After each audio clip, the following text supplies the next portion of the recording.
Hey, good morning, good afternoon, good evening, wherever you are. Scott Luton, Greg White with you here on Supply Chain Now. Welcome to today's live stream. Gregory, how we doing? I'm doing good, Scott. I got to confess, I've spent maybe a little too many hours trying to catch up on Peaky Blinders since the new season drops in the U.S. on Friday. So, Okay. but I'm with you. I started watching that and I couldn't get into it. I gave it an episode or two. I think Amanda loves it, but what else is new? She's a big fan of the highfalutin arts, and I think that You that think finds Peaky its way. Blinders is highfalutin? At least our household, maybe. I don't know. But regardless, speaking of highfalutin, we've got the James Webb of supply chain here with us today, Oh, right. You guys, I forgot you're both Telescope fans. That's right. back by popular demand. We're going to be featuring a repeat guest that's doing big things across supply chain, Greg, especially helping shippers to make smarter, more sustainable decisions. Should be another great conversation, huh? Oh, unquestionably. Yeah. I mean, I'm looking forward to seeing, I'm not going to say the name till you say the name. I often do that. But he was just with us about 6 weeks ago. So I'm looking forward to what's happened, because doesn't it seem like things have changed pretty dramatically in 6 weeks? I tell you, I think we're just living it day in and We day are out right not now. in a freight recession. I will never forget those words from one of our guests. Well, folks, we want to hear from you too, though. We've got a great guest teed up. Caleb Nelson from Sifted will be here, and we want to hear from you. We're going to be talking about three optimization strategies for shippers, and of course, we're just scratching the tip of the iceberg there. But first, Greg, we're going to say hello to everybody here in just a minute, but we want to share a special event that's coming up in just a couple weeks, right? Yeah, I guess it's time for another NRF event, right? It is. And this one isn't the big show, which is legendary, of course. This is a new event for NRF, the NRF Supply Chain 360, coming up June 20th through the 21st, just around the corner in Cleveland, Ohio. Greg, this is going to be a good event. Yeah, we had John Gold on a week or so ago to talk about it. This is the National Retail Federation, which really ought to be called the Global Retail Federation. It's by far the biggest and most influential organization. All their events are supreme quality. They're a industry and lobbying group for retail here in the States, but every year they bring people from around the world to all of their events to talk about what's new and what is innovative in regard to retail. Agreed. And Caleb, who's going to be with us here, he's one of the they've assembled a great speakers bureau of keynotes, and Caleb be one of those there, so you can meet him in person. He'll probably touch on that in today's chat. So y'all check that out. We've dropped a link so you can explore Supply Chain 360 in the comments, and hope to see you there. Okay, so Greg, let's say hello to a few folks before we bring on Caleb with Sifted, huh? Let's do that. Let's do it. Eric tuned in from Ecuador. Great to see you, Eric, via LinkedIn. Looking forward to hearing your take here today. Ademola is back with us. Hey, we have been missing you. Great to have you back via LinkedIn. Let us know where you're tuned in from as well. Out of Ademola. Paul Green, Greg, is tuned in via LinkedIn. Look, I like that tie, Paul. Yeah, that's a good one. I mean, you don't see many people with a tie in their profile picture. I just told my Strong mom. Move. I just told mom the other day. She sent me a picture where I had a tie on, and she was asking where that was. I said, I don't know, but I'm never putting on another tie in the rest of my life, thankfully. But hey, Paul, let us know where you're tuned in from via LinkedIn. Lucille is tuned in from Toronto via LinkedIn, the beautiful city of Toronto. I think the Blue Jays are playing pretty good baseball these days. Greg, you happen to know? No clue. I didn't even know the Braves had won 7 in a row. So 7 in a row. That's right. How about that? Impressive. Yeah, very impressive. Rahul is with us via LinkedIn. Let us know, Rahul, where you are tuned in from. Looking forward to your perspective. Jiku is tuned in from Oman via LinkedIn. Wow, Wonderful. That's the first time I think we've seen Oman. That's cool. Welcome. Of course, D is hanging out. He might be in the green room. I don't know. Clay out there making things happen. Clay Diesel Phillips, of course, because the engine is always running. Kim Winter, the one and only Greg. Kim Winter is tuned in from London this time. You know, Dubai is his home base of operations, and Kim is tuned in London. Yeah, and so, he has been all over the place. Gosh, right? He sure has. That's a guy who was dying to hit the road for sure. Kim, great to see you. Looking forward to your perspective here today. Uzman, tuned in via LinkedIn. Let us know where you are tuned in from. Nasser from Tehran, Iran, is tuned in via LinkedIn. Great to have you here today. Looking forward to hearing your perspective. Look at this. Don Terry Luton. That would be my dad, Greg, is tuned in from Cherry Grove Beach. Hey, it's good to have mom and dad be part of these conversations, huh? Cherry Grove Beach. Where is that? All right. So dad, you're gonna have to let us know. Oh, you've not been invited. Right. All right. I've been to Cherry Grove Beach, but y'all check that out. Okay. And hello to everyone else. I know we can't hit everybody here today, but welcome in. We've got a great conversation. Okay. So Greg, are we ready? We got to welcome in our VIP guests here today. You ready? Yeah, let's do it. North Myrtle, by the way, is where North Myrtle Beach. Gotcha. Okay. So with no further ado, I want to welcome in Caleb Nelson, Chief Growth Officer with Sifted. Hey, Caleb, how are we doing? Hey, Greg. I'm good. I can't believe you had me back. We must have some dirt on you guys. I don't know. We like seeing the traffic in your reflection in your window. Yeah. The only dirt we have, we put in our Coca-Colas, Caleb, for our pre-show conversation. So, and by the way, it's like Michael Scott. I love inside jokes. I hope to be part of one day. I'll be part of one someday. Yeah. So, folks, y'all be on the lookout for these dirty sodas, which we were talking pre-show is basically a Coke or something with cream or some other stuff in it, right, Caleb? Yeah, I mean, it's like Starbucks, but for people who don't drink coffee and they want a soda option or a soda mix. Okay. But they're popping up. It's big business now. It's popping up across the United States. And if you haven't seen they have different names for it, but if you haven't seen a Swig or a Sodalicious or a Fizz or anything like that pop up in your neighborhood, it's coming. There's been a lot of investment that's been made from private equity into going out and grow that beverage market in various states around the U.S. Okay. Sodalicious. Yeah. Sodalicious. Great name. Anything that tastes like a melted ice cream, like root beer float or whatever. Yep. I'm all about that. Yeah, me too. My wife will take a sip and be like, "That tastes like a melted snow cone." I'm like, "I know, it's awesome." Perfect. Sign us up. But hey, by the way, Caleb, we're gonna shift gears and start with a different beverage question. But we're gonna get you a 6-pack of Cheerwine, which is a legendary cola made in started in North Carolina. I'm not sure where it's made now. And we're gonna bring you onto the Cheerwine wagon with the rest of us. Does that sound good? Bring it on. Yep. Okay. I drink enough soda to kill a cow, it feels like, every day. So. Okay. All right. So you learn something new every day about one Caleb Nelson. But Greg, today is International Dark and Stormy Day, which is a new one for me. Evidently, the Dark and Stormy is a drink which is made with Gosling's Black Seal rum and sparkling ginger beer. So that's new for me. But let us know out there who's a big fan of Dark and Stormies. So with that said, if it's not a Dark and Stormy, Caleb, what is your favorite beverage to relax with? Well, I think we touched on the fact that I love soda. Diet Mountain Dew. You put me on the front porch at my house and you give me a Diet Mountain Dew. Or how do you relax with Mountain Dew?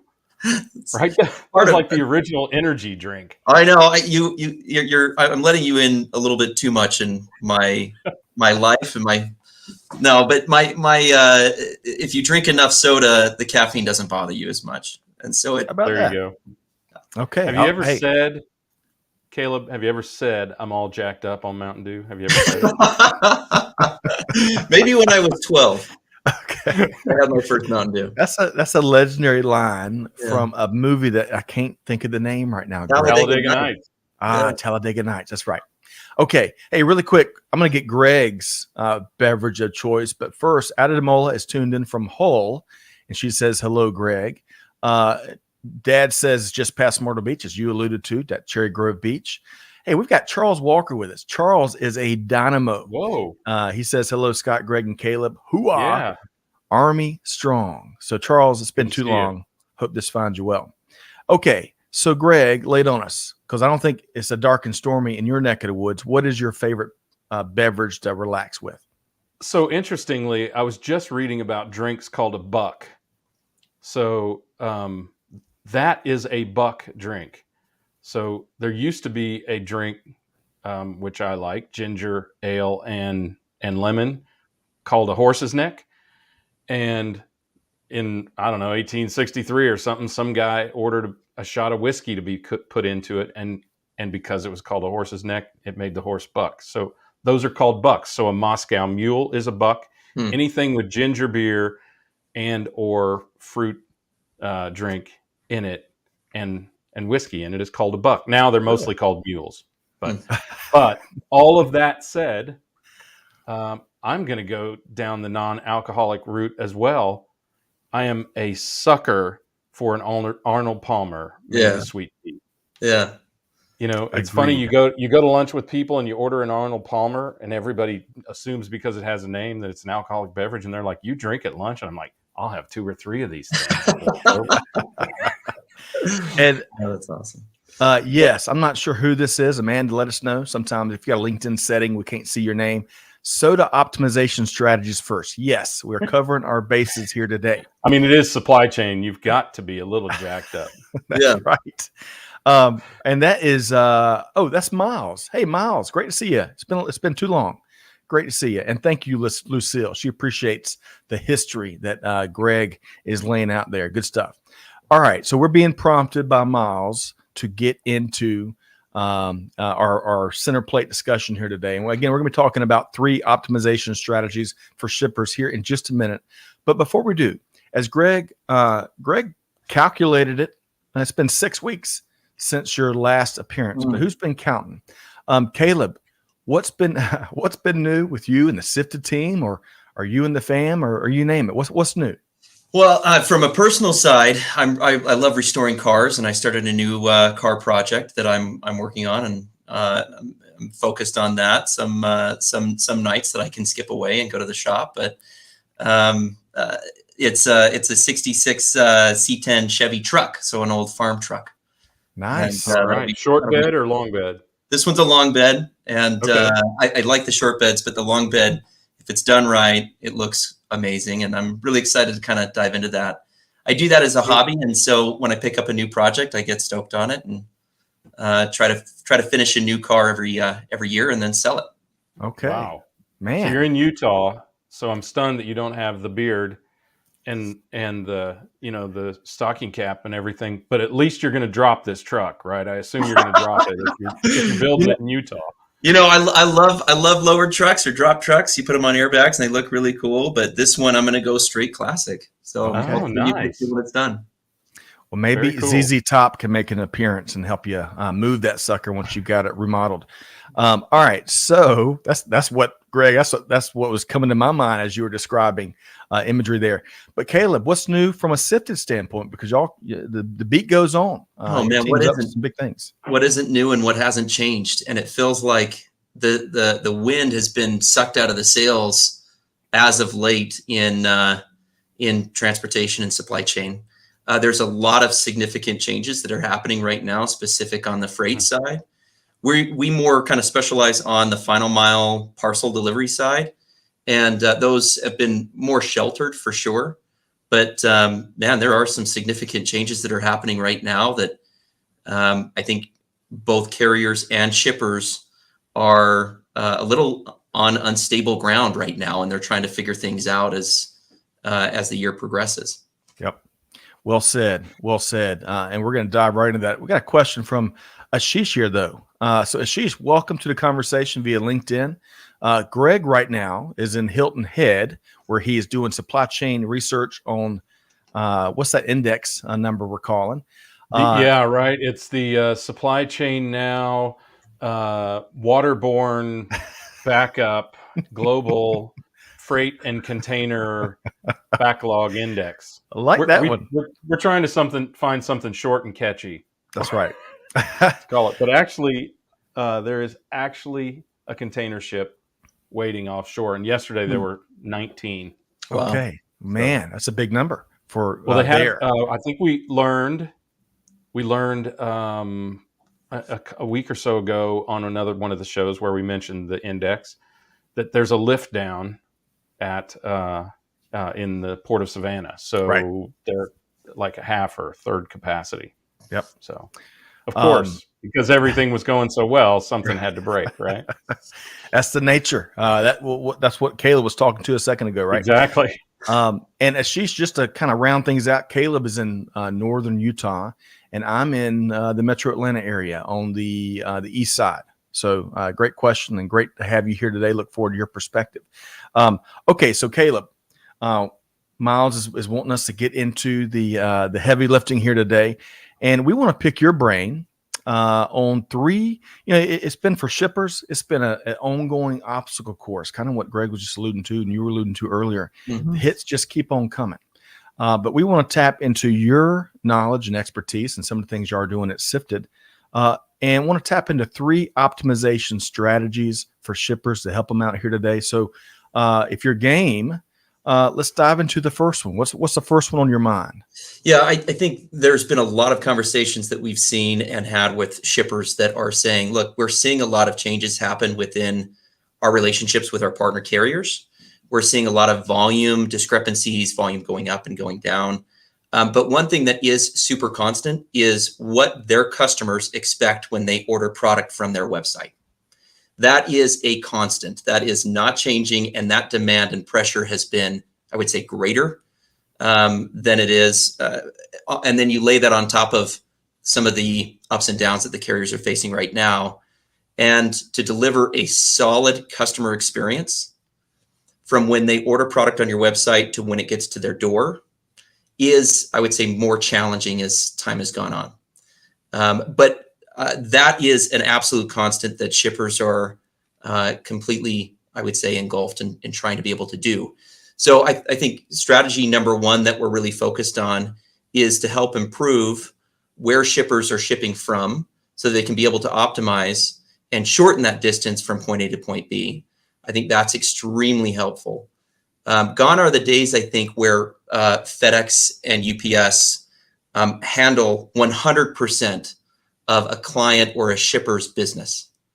And shippers, if you are a shipper, you're listening to this, and you've got everything loaded in one basket, all your eggs in one basket with FedEx or all your eggs with UPS, you need to be analyzing to determine, is there a better option for me to be able to diversify and move away from putting all my eggs in one basket? Mm-hmm. So that first one is optimizing those distribution center locations amongst other sites as part of your transportation logistics footprint. And really quick, Greg, I'm gonna get your take on it here in just a second. But folks that are listening, they're tuned in. We'd love to hear your take.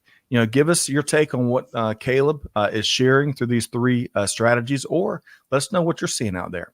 All right, so Greg, optimizing that footprint is where we're starting. Your thoughts? Well, it's funny. We just talked to Sweetwater yesterday, Phil, their chief supply chain officer yesterday, and they're adding a facility in Glendale, Arizona, because it crosses too many zones to ship to the West Coast from where they are now. So I think a lot of companies have been doing that. And of course, as e-commerce boomed during the pandemic, a lot of companies spread out their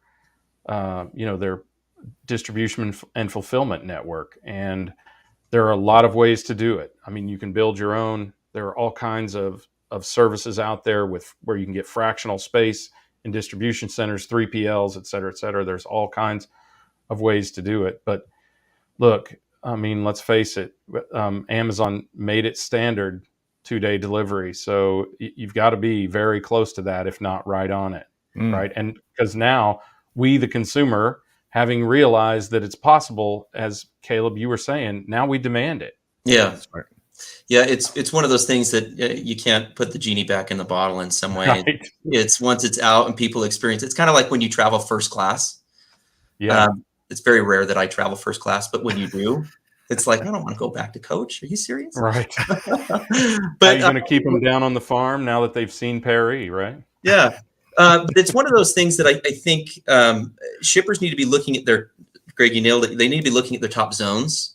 So when you look at your distribution and where your customers are located throughout the U.S., and if you're using FedEx or UPS or regional carriers, they price based off of zone. And zone is basically distance from point A to point B. And it's a different price for different zones. If you're shipping a lot and very heavy in zones 5, 6, 7, and 8, you are shipping longer distances across the country, meaning longer times in transit. You're paying the most that you're going to pay for the carrier services. Right. And you have more chances, in my mind, of that freight getting damaged because it's handled more by the carriers. Yeah, right. If you can shorten that distance from point A to point B and lower the zone to a zone 2 or a zone 3, that's the golden ticket. We have a lot of customers. I was talking to one just last week who said, we have a mandate to ship to 98% of the US population within 2 days in a ground network within FedEx or UPS. How do we do that? And that's a giant math problem to solve, but it's solvable. And once you solve it, that's a bulletproof network that you've just built for your organization. It's pretty amazing. So, and that's a nice segue to the second strategy, I believe. But really quick, Jose, great to see you here today. Speaking of new facilities, they've expanded and added DCs in Houston and Savannah. How cool is that? Congratulations, Jose, who hails from Southern California. Great to see you here, my friend. Okay, so what you were just saying there is kind of back to the 3 number 1 factors so often, and at least in real estate, right? Location, location, location. So what's number 2 on our list of optimization strategies for shippers? Location doesn't mean boo if you don't have the right product in the right location. Right. Nice. I like that. A lot of shippers will have and spend good time building a bulletproof network where they say, yeah, I've got 5 locations. I can cover 98% of the United States in a 2-day network or in 2 days on ground. But if you have the wrong SKUs housed in the wrong locations in those 5 different DCs, let's say, you're cross-country shipping because you just don't have the right inventory. Inventory management, I think, is key and often overlooked. I would say it's probably one of the harder problems to solve, to determine what products you need to keep from which parts of the US. But it's what data is. I mean, you need to analyze that data to look for what has been historically done and where customers are historically buying certain SKUs from, and then fill that inventory in those right locations. Easier said than done, but when it's really a 50-50 thing. You got to have the right network and the right locations to ship from. You got to have the right product in those locations to ship from as well. They go hand in hand. All right. So, Greg, I'm going to get your take here. But first, what is the value of boo in this inflation-driven economy these days? Boo has gone up quite a bit, hasn't it? It's gone up. Yeah. All right. So I love that's a teacher-ism there. Caleb said that the location doesn't matter. Doesn't mean boo if you don't have the right product there. All right. So, Greg, your take on number 2 here. Well, let me just tell you that even 16% of 0 is still 0. So the math is working for us on boo. Look, I mean, I've made a career of doing exactly what Caleb's talking about. I mean, one of the first products I built was called SKU optimization for a company that distributed goods all around the country. And we realized that because of the zone situation that Caleb, you talked about, that we could either ship it all from Indianapolis all around the country, or we could position it in Dallas or Reno or LA or whatever to get it to those. But we had to understand what the demand or the demand potential was in those areas. And that's the math problem Caleb is referring to, is especially with new items or new to those marketplace items, or even just new to you as a shipper items. You have to understand the demand in order to determine what should go there. It's not easy, but it can be done. You can use related items. There's all kinds of ways to do it. But it's absolutely critical, because it doesn't matter if you have every single item, if every single item you have in a particular location are ones that nobody wants. And that literally happens. I mean, it has happened that companies have equally distributed winter coats to Florida as they have to Wisconsin. So right. You have to be really, really smart about it. Well, you know, with these, the rise of the micro fulfillment centers, right, especially near urban centers, that's been driven by really advanced predictive analytics in terms of what product to stage in those areas. So, Caleb, your last comment here before we move to number 3. That it's easier than you think it is. The math problem is still math. It's still a challenge. But oftentimes I talk to shippers and they say, okay, so if I need to ship from a new location, that means I have to replicate everything I have at my location right here and do a whole new brick and mortar location somewhere else, employ it, buy the land, build the building, put in employees, put in management, no. Probably 15 years ago, absolutely. But the amount of money that has been dumped into 3PL, fulfillment, warehousing, micro warehousing space from private equity firms, VC capital firms is astounding. It allows you as a shipper to be able to turn on and off certain locations that you want to ship your product from, like a spigot. If you wanted to be able to ship into the Northeast for a temporary period of time and then pull that back, you can absolutely do that without needing to build a brick and mortar location and figure out employee costs and tax issues and all of that stuff. And there is enough competition to drive pricing down on pick, pack, storage, and shipping fees that it makes it a very lucrative option. And look, I think if you are a FedEx or a UPS shipper and you're looking at the difference between a cross-country move and a local move, that difference, depending upon the size of what your product is and the weight of it, can be a substantial difference. Even if it's $14 per package in savings, that is a massive cost savings that you could negotiate with FedEx and UPS till you're blue in the face. They will never move your contract down that low. And what we're talking about is optimization on you. Right. And I think that ultimately means that you're a better partner for FedEx and UPS, which are optimization organizations. Right. They thrive on efficiency, and they want clients who are as efficient as possible because that brings up their profitability. It's more attractive business. Yep. Equals profitability for them. So if you can look at that in those ways, it is a true triple win. It's a win for you. It's a win for your client. It's a win for the carrier.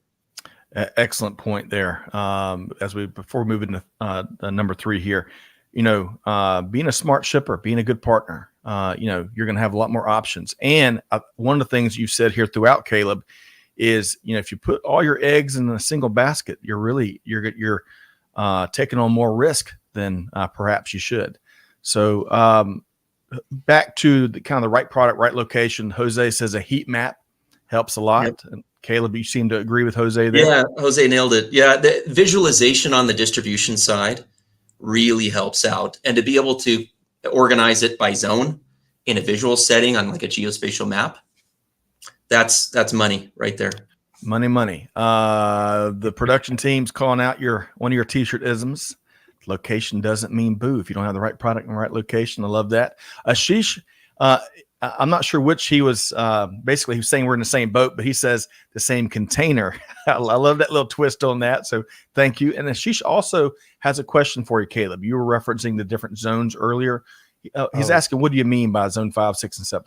So if you look at your pricing agreement with FedEx or UPS or a regional or a parcel carrier, they've split out the United States based off of zones. So if you're shipping from Utah, where I'm at, to North Carolina, they measure the distance between point A to point B, and they determine what zone it belongs in. And that zone has a specific price associated to it. And then it determines, it's based off of your weight. It's a kind of a intentionally complicated algorithm that they put in place. Intentionally, well said. Yeah. Yep. we kind of joke. Indecipherable. It is. It's decipherable, and it's in the data, and it's there. But it really understanding your zones and your distribution by zone is the key that unlocks the door that allows you to be able to get additional cost savings. Yep. So you're talking about deciphering a moment ago, and you mentioned the word spigot, which I thought was more of a southern term or southeastern term. But whenever I hear that, my family took a car trip from South Carolina to Texas way back in the day in the 80s. And I'm not sure what my dad needed. I think he needed to fill up the radiator or something, but he stopped in Texas at a gas station and said, "Hey, do you have a spigot?" And they looked at him like he had, three eyes. They had never heard of that term before. So a water faucet. Oh yeah. Right around the corner, Yeah. But Caleb, that's what in that part of the country, that's where you drink your water is out of the spigot. Right. I grew up in Texas, and that's where I learned the phrase from. So it's around. Maybe we picked the wrong gas station. Who knows? Let's see here. Michael says market area is what trucking uses instead of zones. Does that sound about right? And Michael, please expound on that a little bit more. But great to have you here, Michael. Always enjoy your contributions. Okay, you have to think of zones as kind of concentric circles around wherever you're shipping from. Let's just say, right? Zone 1 is the closest, then zone 2, 3, 4. So, the cost is higher because the longer transportation. Yeah, longer run. Point A to point B. Yep. Yeah. Okay, so all of that brings us to our third optimization strategy for the shippers out there. And Caleb, what is that going to be? That's really, I would say, going back to that comment of not having all your eggs in one basket, the amount of opportunity that's out there for a shipper to diversify their shipments away from primary carriers and giving them to regional carriers. And I'll give you an example of this. If you're in California and you ship a package, let's say to Utah, you have California, Nevada, Utah, those three states together. If you use FedEx for that service, and let's say you pick a 2-day option, you would think that it just simply travels from California to Nevada to Utah, and it's delivered within 2 days. Because it's a national carrier, what happens? If you go in and track that shipment, they put that on a plane, they fly it all the way to Memphis, Tennessee. It gets sorted in their sort facility, get put on another plane, flown all the way back across country to Utah and out for delivery from Utah. Number one, that's not very efficient. Number two, that's not very sustainable. Right. I would say the option that shippers have to use regional carriers is definitely, I would say, one of the biggest areas of growth that I'm seeing in final mile delivery, people that ship parcel. Options to use carriers like OnTrack, LaserShip, Lone Star. There are plenty of other parcel options that are out there that if you can identify these shipments that typically go in this regional area of the United States, I won't give that to FedEx or UPS. I'm going to give that to a regional carrier. And if that same shipment that we were talking about left from California, you give that to OnTrack, they ship it from California, goes trucking over Nevada to Utah, and it's typically delivered within a 1-day business point from there. So you get better service for lower money or less money, and it's more sustainable. You're keeping it in a regional area. And that sustainability, I think it's often overlooked. A lot of shippers think, I'm just trying to get packages out my door. Right. And now you want to talk to me about being green? Sustainability and shipping go hand in hand. Right. That if you make a move in sustainability, it's going to come in the form of cost reduction. It's one of the very rare industries that will actually do that. Packaging is a little different. Going green, you typically pay a little bit more for better packaging or more sustainable packaging. But if you're looking at it from a network optimization standpoint, it is a 1-for-1 in cost reduction. It pays to eliminate those empty miles, or at least significantly reduce them. Well said there, Caleb. Greg, get you to weigh in here on carrier network analysis. Yeah, well, I mean, again, great example. The big carriers, and they were diversified. USPS, UPS, and FedEx all failed Amazon in Mhm. 2014, and by 2017 they had hundreds of their own fulfillment facilities and trucks, and working on things like planes and ships as well. So if it's good enough for the biggest online retailer in the world, soon to be the biggest retailer in the world, then it's good enough for the rest of us. And I think a lot of these regional carriers, they simply exist because there's such great gaps in all of those carriers: USPS, UPS, FedEx, and now Amazon. Even they have gaps in Hmm. their coverage and leave opportunities for these regional carriers deliver, bring numbers, hundreds, maybe thousands. I don't know, Caleb, you probably have a better handle on it. But Yeah, it's been really the key interesting. is don't. Oh, go ahead, Caleb. I was just going to say it's really interesting to see the growth kind of explode in that area, and it shows that the demand is there. That shippers are sick of being in a duopoly that acts as a monopoly, which is FedEx and UPS as primary options. They're great. Honestly, they are needed. They are great options for shippers to be able to use. You need to use FedEx and UPS to ship nationwide if you're a parcel shipper of any type of size. However, they themselves also do not want every piece of your business or every piece of freight. They used to. Carol has been very clear about that at UPS, right? Absolutely. Let them eat cake. Yep. Carol is saying better, not bigger, which means don't give me all your freight. Give me only the freight that I am really good at moving. Which means as a shipper, the trick is, how can I peel a certain percentage of my freight away from FedEx or UPS and give it to a regional carrier without decimating my FedEx contract or my UPS contract that I need today, because that's based off of volumes? And which shipment should I give that is a better fit for a regional carrier? Yeah. If you can do those three things that we talked about, like network optimization, and then being able to do inventory management right, as well as kind of diversify your carrier mix, it's not something that can be done in 30 minutes. But if you can do that, your costs absolutely get within order and you bulletproof your network. It's a pretty amazing combination of three things you can do. Bulletproofing your network. The Professor James Webb is giving a shipping masterclass here, Greg. By the way, she says that thanks, Kayla, for explaining Zone. We've got our friend Dr. Rhonda's back with us. Rhonda, hope this finds you well. Meeting to meeting. Hey, we get it. Great to have you here. Ashish also says, most engaged listener right here. Ashish, that's going to be a new bullet point to add to your profile. I think location also matters to make fast delivery. Of course, right product is comparatively more important. And hey, Cargo Margot. Hey, hope this finds you well, Margot. Great to have you here. Love the nickname. Inventory management is big. Great tips. I agree. I think these are, and Greg, I'd love to get your comment here.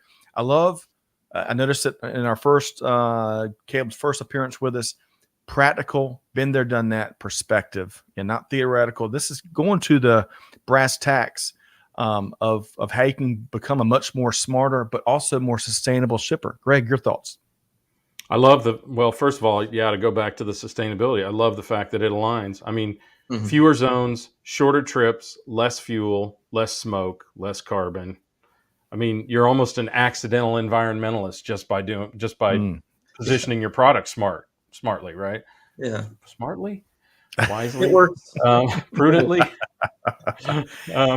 You're not asking me for English tips, I mean, are you, Greg? I think, I think that we have to recognize that, that as we have talked about for years, Scott, that the choices made by the big carriers have begotten this complex regional short haul parcel network. And they won't always have, I mean, even the big ones will not always have the liberty to dump clients and cherry pick the most profitable routes and that sort of thing. But these companies will hone their craft in their regions, and they will figure out a way to make it economical to deliver, which to me, by the way, whether e-commerce can be economical enough is still an open question in my mind for Yes. certain products, especially because of the gotchas of shipping, right? The accessorials and all that other stuff that that shippers don't know about until the bill hits. And by that time, the goods have already been delivered at the promised cost. So it's probably weeks later at that point. Yeah, exactly. We talk talking about that all the time, Caleb. And it's, I mean, understanding that agreement, right? That carrier agreement is absolutely critical so that you know what the potential risks are whenever you're shipping something that's exceptionally large or goes to a tough address or whatever. I think organizations like yours that help surface that ahead of time, preemptively, rather than after the fact, that's hugely beneficial to companies. And it helps them to make those decisions. Do I stay with the big 2 or 3, or do I use a regional carrier? Yeah. What's amazing is it's not uncommon for a shipper, after running this kind of an analysis, to realize I'm dropping SKUs. Like, I'm going to drop some product because some of the product actually costs me money to ship and deliver for what I sell it for what the actual cost is at the end of the day. And Greg, you're totally right. If it's oversized, if it's larger, high cube, whatever it is, or harder to ship to in the part of the United States, that doesn't necessarily just erode margin. It can completely upside down it. Yeah, to the point where you are losing money on certain shipments. And a lot of shippers don't realize that because there's not an easy way to totally match up what my total cost is per SKU across the board, landed all the way to the client's door. So, man, I feel like I'm, again, is there going to be a quiz at the end of this live stream, Caleb? Keeping us on our toes. This is a lot of good stuff, and we're getting. Well, I know you're taking 17 pages of notes, Scott, so you should be good. So I'm going to show up with a professor hat on next time. That would be awesome. Hey, Paul agrees with me. He says this is a great discussion. Caleb, though, he's got a question for you. Can you talk about some of the key inputs you think about when determining where a shipper should put their next distribution center? Demand, potential demand. What would you add to that list, Caleb? So I think it goes back to understanding where your current status is right now. If you need to know, based upon what your distribution network is, based off of zones that we talked about, if that's even an option for you. Some shippers are already regional from kind of the nature of their business. Zone 2, Zone 3, Zone 4, and they're set and they don't even need to worry about this. But if you're an e-commerce shipper and you're shipping across country, if you notice that you've got a lot of customers in other parts of the US that you're shipping heavy to, running the analysis on top zones, and then your average cost per zone, I think is really important to know. So if you think of categorizing the shipments based upon location, heat map that was mentioned earlier, and then look at your average cost per zone to help determine, okay, is it even is it an option for me to even go down this path, and let the data tell you and I would say be your guide in that process. Yep. And then demand forecast, I think, is really huge. We talk about the James Webb Telescope and all of that, and I think it's unbelievable. But what it's doing, if I relate that to shipping for just a second, and how you can solve some of this problem using the James Webb kind of idea. The James Webb Telescope is looking at old light. It's basically a time machine. It's looking back in time, and it's making assumptions or images from that data. You need to be doing the exact same thing by looking at your historical data within shipping, and being the James Webb in shipping to look back at that to say, this is what's historically been gone on over the last 6 months, 12 months. This is how it's trending. I'm shipping a lot more to this part of the United States. And if that keeps going, then I need to be able to address that. A lot has to do with your historical data. And we get questions asked a lot by, well, what kind of data? It's your invoice data from your carriers. And if you can absorb 6 months or 12 months of your invoice data, analyze it, determine what you need to be able to do and how to do it, that is your guide to determining what your go forward action should be for the rest of this year and 2023. Okay. All right. But Greg, I know you're thinking of your standard disclaimer, that you always say when looking back? I'll let you say it. Let you share it. Well, Past yeah, I mean, performance is no. past performance is no indication of future value. But in this case, in some cases, you're kind of stuck with it, right? Right. What you have to do to augment that analysis is you have to look at, and Caleb, you alluded to this, you have to look at the continuation of that. Does that really reflect what we expect to happen in the future, and what do we want to do about it? Yes. Right, but you do have to have some indication of what the future is,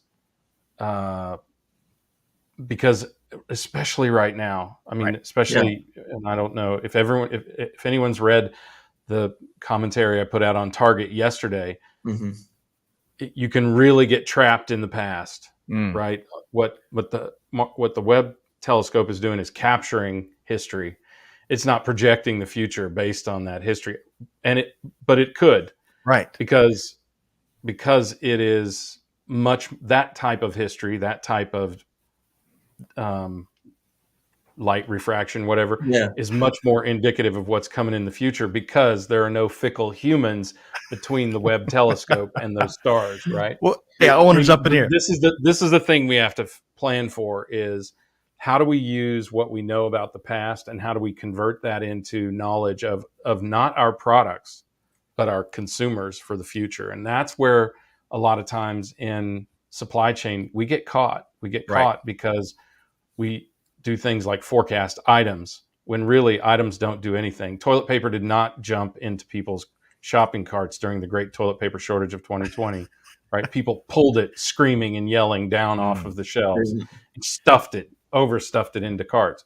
We have to predict whether shoppers will do that. And whatever we're shipping to those outward zones, we have to understand whether our consumers will continue to buy that product in that measure, or maybe even greater measure. So there's all kinds of other analysis you have to do, but you have to start somewhere, and you have to use that data to believe that I have future business in this part of the country, and therefore I need to land something there. So clearly that's what Sweetwater's done with their newest facility. Man, I'm itching to get a word in here. You mentioned the James Webb analogy there, Caleb. And it's such a good one. It's so spot on. But also to the point one of the points Greg just made there, and the point you're making, Caleb, we don't have the technology right now to go 5 billion light years and to see these things firsthand. Yeah. We're relying on living history that the telescope is pulling. And folks, in case this is on your radar, no pun intended, July 12th is when we expect to see the first real images from the earliest research that the James Webb telescope is going to bring to us. Okay. So, and as Greg pointed out, me and Caleb, I'm looping you in, big old space nerds, big old. I was going to say, genuine. this conversation's turned really nerdy, guys. All right. So let's share a couple quick comments. And then Caleb, you've got a couple resources that you and the Sifted team have, I think our folks are going to find valuable. T Squared says, thanks for bringing more clarity to a topic that too many people in industry, C-suites, are running from: sustainability and supply chain management. Excellent point there. Margo was talking about the linear foot rule earlier, way back earlier, a couple light years ago. Big Show Bob Bova is with us here. And let me see if I can't read this comment. I want to. And how old is that picture of Bob? So, is that even Bob? So Big Show Bob Bova says shipping is the fastest growing application for voice automation. Companies are getting product off the line. WMS is integrating all kinds of factors: best, fastest, most economical. Then we communicate to the person taking the product, or even in robotic sortation. It's a huge opportunity there, as Bob points out. It's a good point there. And Bob, hope this finds you well, man. It's been too long. Let's see here. Margo says forecasting accuracy is important, but it's ever changing. Loving the conversation. Paul finds your tips very helpful on where to locate distribution center. Bob says the picture came from college. I love that. And finally, Dr. Rhonda says past, present, and future behaviors always interesting to explore. We can often see some patterns of behavior from the data to help find some helpful solutions that are related to forecasting. Great discussion. Yeah, I would say Dr. Rhonda nailed it on that one. I think it's looking for patterns and trends. Yep. It won't be 100% a prediction for what is to come, but you sure can learn a lot from pain that you've been experiencing and you might not even have known. Mm. Well, if you're nowhere, Caleb, right? If you're not in the market, knowing that there's enough demand that you ought to put yourself in the market is sufficient, right? Yep. Then you have to be there then to tune it to how much of what goods you ought to put in a fulfillment center. Yep. But first you have to get there. Yeah, that's right. Got to get there. Hey, we're not going to have time to get into a couple of great questions here, but I want to put them on your radar, Caleb, and maybe you and the team can connect with Julia after the fact, asking about diversification of the supplier network, and Paul with a follow-up question around the power of visualization of data, which both of those are great questions. Yeah. So hopefully you can connect with them. Before we make sure folks know how to connect with you, Caleb Nelson, there's a couple of resources that we want to make sure folks have, and our production team is going to drop these links. Ebooks, 187 pages. No, I'm kidding. This is your afternoon. Right. The first ebook that you have brought to today's conversation is around future proofing your network. Future proofing might be something completely different, but future proofing your network, which Caleb touched on the front end of our conversation. So that is available for free to download. And then the second one, Caleb, I want to ask you about. This is a new ebook from the Sifted team, or one of your newest ones. It focuses on cold chain shipping. Yeah. So tell us more about what's in this ebook.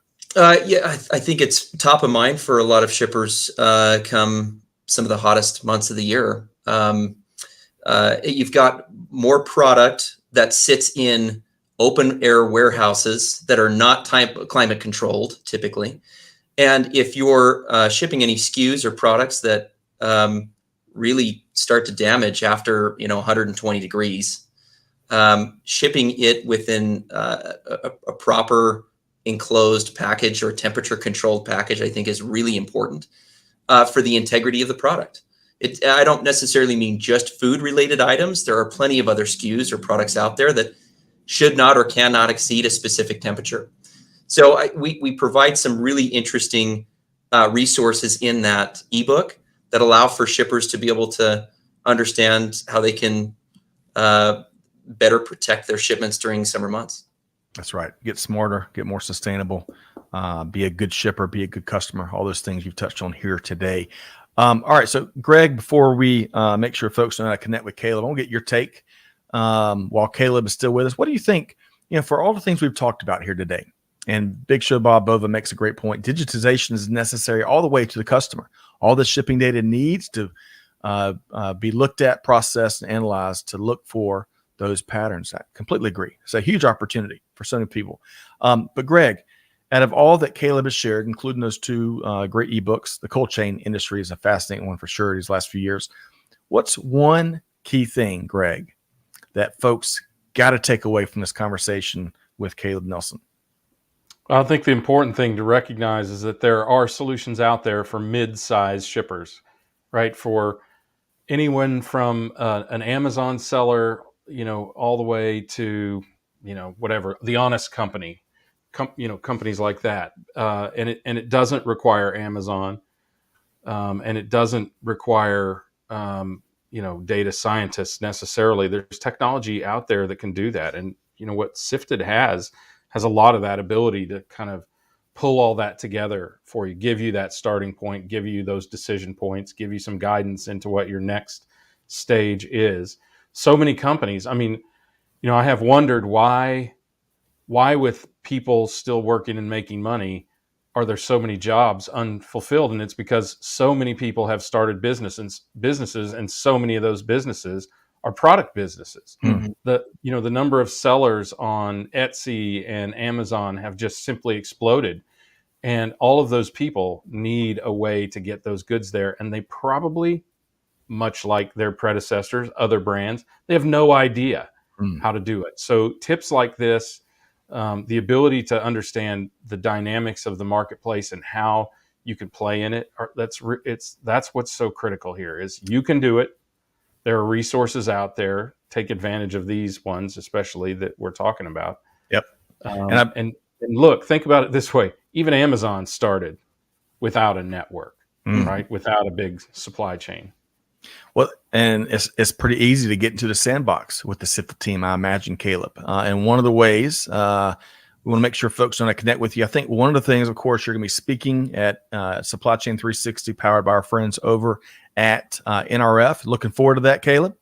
Yeah, I'm really looking forward to it. I think it's going to be a great event. And what I've heard from and gotten from the folks at NRF is it's just a top-notch crew. So looking forward to going out there and sharing some of these resources of what we're talking about here. If anybody's that's listening is going to be there, come meet me. I'd be happy to shake your hand, chat with you a little bit about what business you've got and improvements you're looking to make as the year progresses. So Caleb, are you going to be driving that long bed pick 'em up truck to Cleveland from northern Utah? Hey, that would be pretty amazing. I'd see you in probably 3 weeks after the show. Yeah, I doubt you're going to be at the proper stage. Yeah, right. I'd show up a different man, that's for sure. Well, hey, kidding aside, that's one of the ways you can connect with Caleb is at Supply Chain 360, where you can meet him in the flesh. And Grayson, appreciate all your great work. He is making it easy. Sifted is going to be presenting at 11:15 a.m. on Tuesday at the event. So thank you for that, Grayson. Good stuff there. All right, so Caleb, beyond that event, how else would you invite folks to connect with you? Check us out on our website, sifted.com. There's no wonder our name is Sifted. Our job is to sift through data. We have pre-built models that you can simply plug your invoice data into, and it spits out exactly what we've talked about. So what we've talked about is definitely doable on your own. There's a question about visualization of data. You can definitely bring that in. But to Greg's point, this has usually been tactics and resources that have been designated to large enterprise shippers that are out there. But that doesn't mean if you're a mid-sized shipper or in the SMB market, you shouldn't be taking advantage of this. Absolutely, right. You should. You just need better technology that does it for you in a turnkey way. Sifted does that. You can absolutely do it on your own, but the resources are a little bit more cumbersome to be able to do. Check us out if you have any questions, and you can ping me at LinkedIn as well. My profile's there, and I love interacting with shippers and helping them kind of identify ways that they can be the best version of themselves. Love it. Power to the people. Power to the people. Love that. That's right. Regardless of how big or small your business is. All right. So Caleb Nelson, always enjoyed these conversations. Got a lot of feedback here. I love the practical approach to helping shippers that clearly is in your DNA. I hope maybe to meet you in person in Cleveland, but if not, of course, we'll have to have you back and catch up on all things supply chain, including the James Webb Telescope. So Caleb, thanks so much for joining us here today, and we will see you very soon. Thanks, Scott. Thanks, Greg. Thanks for having me. All right, man. Caleb Full Nelson, Chief Growth Officer. Full Nelson. All right. Yeah, I was thinking, was it a full How Nelson many or names half are you going to Nelson? give him? I don't know, but it reminds me, his last name reminds me of my old days watching wrestling in the 80s, right? There was a half Nelson and a full Nelson. I think we're amongst That's right. the pile drivers and many, many other wrestling moves. But Greg, you've already shared your key takeaway. Caleb is, I love what he brought here today. I want to you to touch on really quick. We only have a minute or two. Your supply chain commentary publishes every Monday, Wednesday, Friday on LinkedIn. I think our team's going to share your popular post from yesterday where you pointed out some of the things going on. So really quick, in like a minute or less, what were you talking about yesterday when it relates to what's going on at Target? Oh, how the mighty have fallen, right? Target just bragging about their superiority in supply chain and how they were going to spend $4 to $5 billion a year to continue to extend their excellence in supply chain. That was in March. Twice during the month or during the last 3 weeks, they have revised their guidance to the marketplace because they're a public company down.